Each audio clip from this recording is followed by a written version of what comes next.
it over to you. Good morning. All righty, guys. Happy Thursday to everybody. Hope everybody's doing well.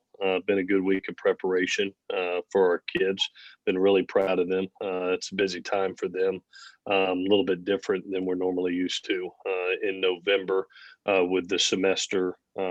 The semester coming to an end. This is our last week of classes with papers and projects, and finals start next week, if you can believe it. So a little bit different format for the kids. It's daylight till dark for them right now, but I love how they're handling their business and doing things. Really proud of them. Tomorrow we'll have a noon practice, get on the plane for Arizona, looking like great weather, looking like it's going to be a beautiful day for football. Great opportunity on national TV to try to go 1-0 on the week. From an injury standpoint, I told you I'd update you on Peely and Brett. I do not see Peely playing in this game. He will be out, and Brett Nealon is highly doubtful. We'll know more today. They're going to test it a little bit, but I would list him as doubtful right now. So with that, I'll take any questions that you got. Okay, raise your hand and I'll call on you. Otherwise, keep yourselves on mute. We'll start with Ryan Karchi. Good morning, Clay.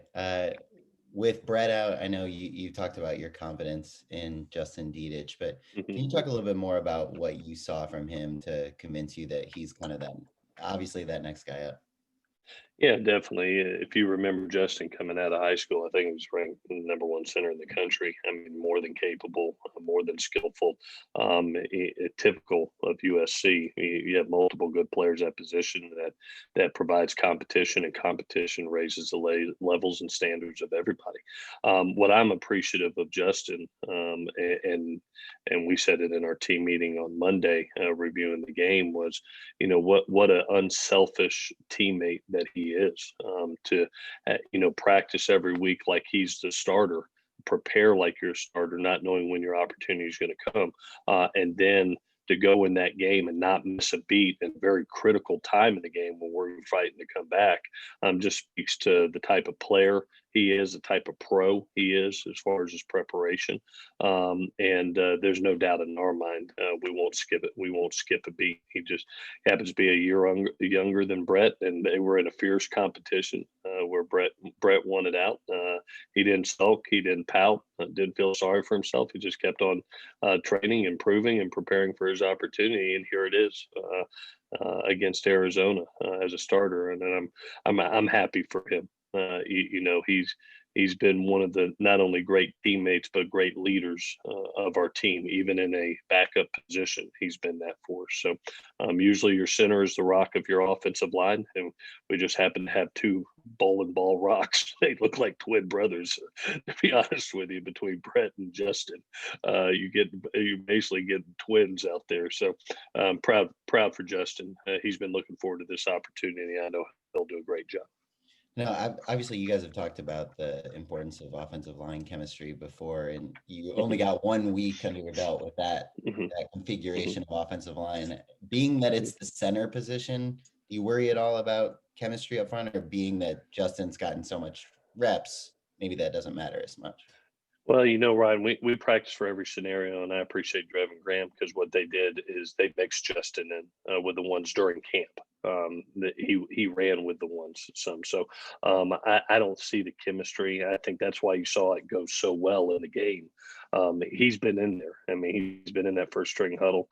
It feels comfortable with it, and the guys feel comfortable with him, making all the calls. And so obviously he's gotten a full week of prep with the starting ones, but it's not something that's brand new for us. We actually did it in training camp, which I thought helped. Okay, Antonio. Clay, I know the SEC is kind of getting beat up with COVID and stuff right now, and some schools have kind of struggled with that on road trips. What kind of precautions do you have to take on the road? And what do you have to be wary of, on a road trip? Yeah, this is our first road trip, and we've kind of put our blinders on, focus on our operation and our organization. We know there's a lot of things going on around the country. We've been dealing with this since March 15th all the way through here. Have been fortunate, knock on wood. God's been gracing us with good health. But some of the things that you got to look at, one is you go from 110 man unit down to 74. We are getting the biggest plane you could possibly imagine. You don't have boosters, you don't have administration, you don't have student managers. You only have the necessary elements, the essential elements to be able to go on this trip. So you're talking about 74 players, as well as staff, coaching staff, and operational assistants to make the trip. Obviously, it's a big enough plane where we are spacing. We're spacing in between seats to be able to space out. Obviously, we're going to have our masks on the entire time when we get to Arizona, just like we have here. Our kids love it. Love it. They get their own bedroom. So they're not positioned with anybody else. They have their own room. We do not do team meals anymore. We have not done that since the beginning of this thing. Meals are actually eaten in their room because that's one of the leading causes of the spread right now is congregating while you're eating. So being able to do that, and we're on a schedule that gets us in a little bit later. To be honest with you, so we're actually landing. We won't get to the hotel till at night, so where we can literally get them to the hotel, get their meal, get them in their room, and they're laying it down for the night. We wake up, they eat breakfast, we come down, and we're gone. Again, it's 12:30 for us Pacific, so another early game. So hopefully, the limited amount of time there, the plane size, our isolation that we do, we understand it's out there, and we're just trying to do the best job possible to isolate ourselves on these trips. And so this is our first time, and our first trip. We don't have many. You have this one in Utah, and then we're back in LA for the rest. So we're fortunate. We have four games in LA and two on the road this year. So we need to be good, and the kids have been really disciplined with their protocols. So I don't see us having an issue, and we'll put them in the best scenario and best environment possible to succeed with their health. Let's go to Adam Grossbard. Clay, aside from the turnovers, where would you like to see improvement this week to just let you know that the team is progressing from week one?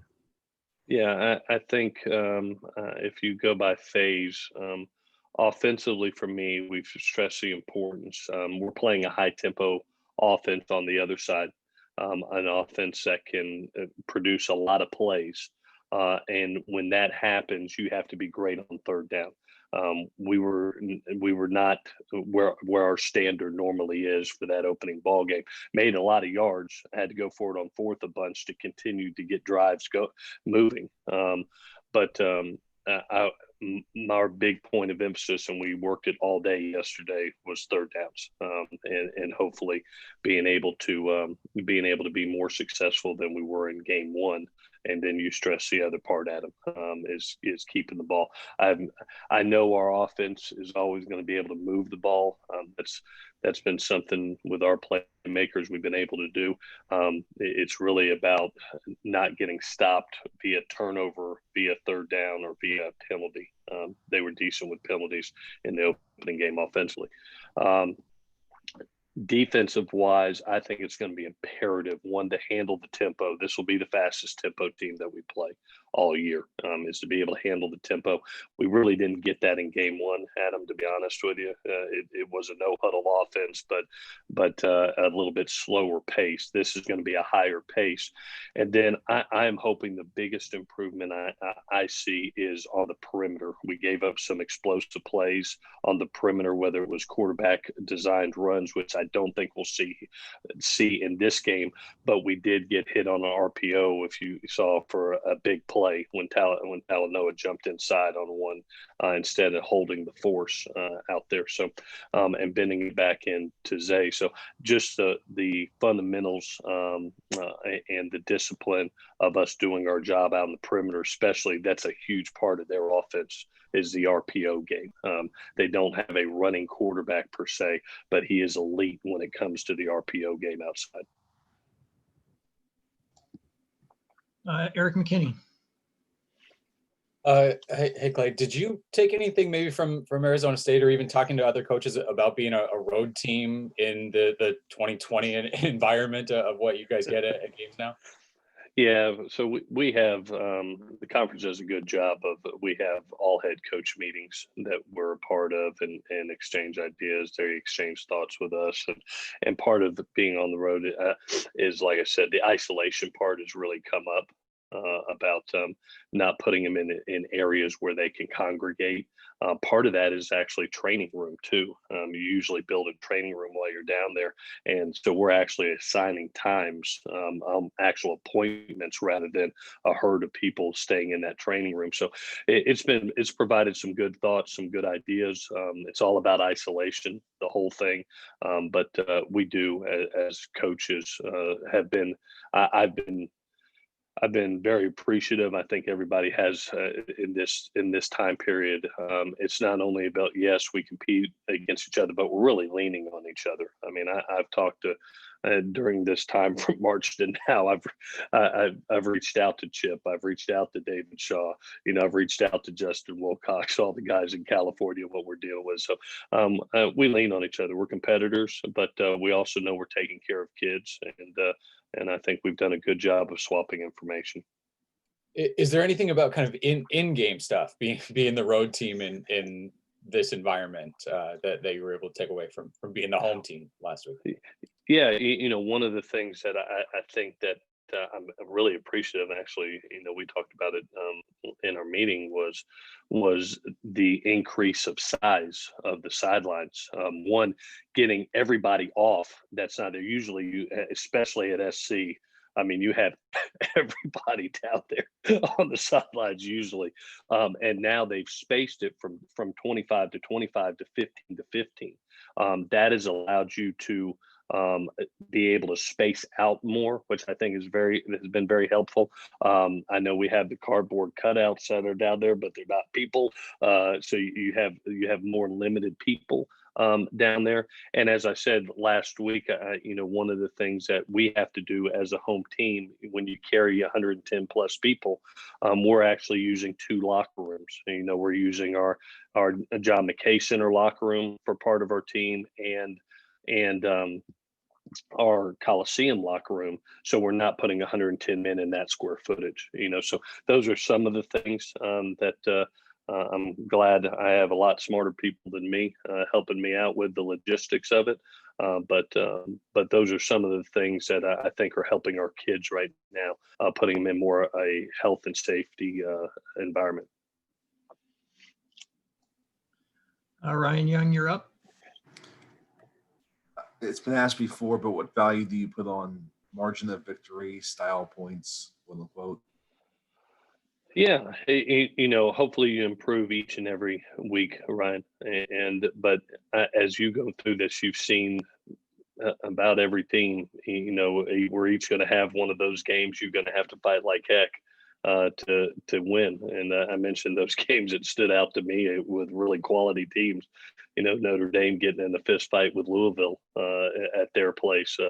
Clemson being 2 scores down to Boston College in the second half. Alabama in a fist fight at a scoring fest with Ole Miss. I mean, there's going to be those games that you're going to, in this environment, you're going to have to put good teams and championship teams, winning football teams, find a way to win. And that's what we did last week. Now we have to be able to, yes, and not only, when you get a total of 7 games, yes, you want to see an upward trend. That's what every coach would like to see, is an upward trend. And you want to produce a resume that's as strong as humanly possible. So, you'd love to be able to distance yourself. The number one thing is to win. That's number one. Find ways to win. And number 2, if you can win convincingly, that definitely, I mean, that always helps a resume. Let's jump to Ryan Karchi. Clay, daily testing was seen as such a silver bullet kind of at the time that it was announced. You know, seeing what Justin Wilcox at Cal has dealt with and what other coaches have dealt with, has that made you more cautious just to rely on daily testing? I know it was seen as such a great thing at the time, but it seems like there's still been some issues even with local health officials. Well, I'll say this, Brian, it gives me peace. I know that to be able to rely on science and to be able to rely on testing that gives you the answers. There's probably everybody on this call. We got to change the season, whether you got a sniffle or whether you got allergies, whether you got all of a sudden you're a little dehydrated and you got a headache, that you're able to rely on that testing to confirm that that's not a positive virus, you know, rather than being in a guessing game. And so to be able to have that testing has brought tremendous peace to me as a guy that's got to watch over basically 140 family members in this football organization. But I'm so glad that Larry got it for us and put it in place, because it gives our kids confidence to go out there and do their job, provides an incredibly safe environment, and it allows us to be able to work in a safe space. So is it necessary in my mind right now without a vaccine or anything like that? You know, it's helped us a bunch. It really has. So I'm glad we have it, and I thank Larry for getting it for our league.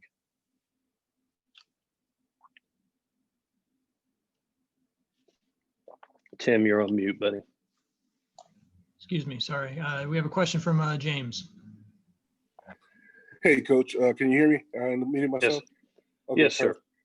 After watching the week one and evaluating your team, what player or group of players were the most pleasant surprise for you? I would say defensively, it was the defensive front. I thought Marlon maybe played his best game as a Trojan. Looked like an NFL football player, and really was disruptive the entire day consistently. And I was really, really happy for Nick Figueroa and Caleb Tremblay. I thought they did a tremendous job with the reps that they had. Nick made some huge plays for us down the stretch. But I would say defensively, I would say the defensive line I thought did an amazing job. And I count Drake, he's an outside linebacker, but you look at the production Drake had. I know the numbers didn't add it up, but you talking about getting a quarterback off his spot in the fourth down play that he made on the right tackle, going and hitting James ribcage and not letting him step into that throw is the reason it was short hop. Offensively, I would have to say I would say the runners, other than putting the ball on the ground, because I was really glad that Vavai is back healthy. Steven, I thought, ran violent in the game, and then the guys that you expect did their thing. I mean, I was so glad to see Drake London continue where he left off. If you remember, I thought his best ball was in the second half of the season, and he's picked up right where he left off. And Amon-Ra the same. So I would say it was good to have Vavai and Marquise back, Steven running violently, and then the playmakers being consistently what they do. And you spoke about not having game film, of course, because Arizona hadn't played the week before. But how difficult for you as a coach to prepare for a team when you don't have recent game tape of guys that will play or whatnot? How much more difficult does that make your job?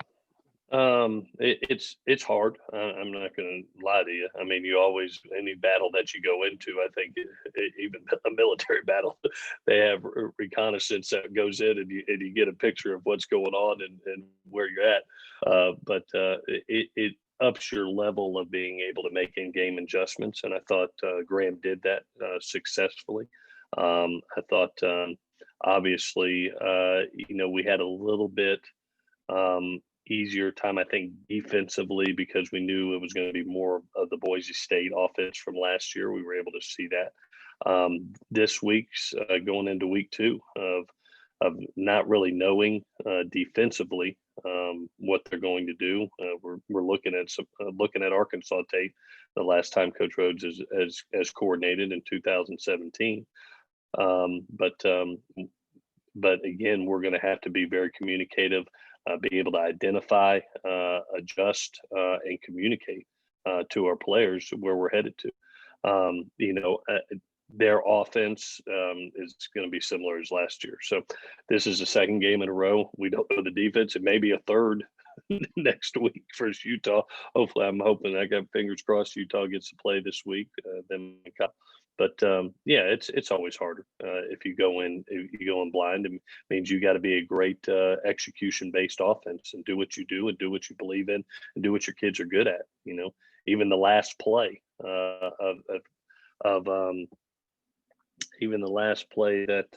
that Drake London caught for the touchdown.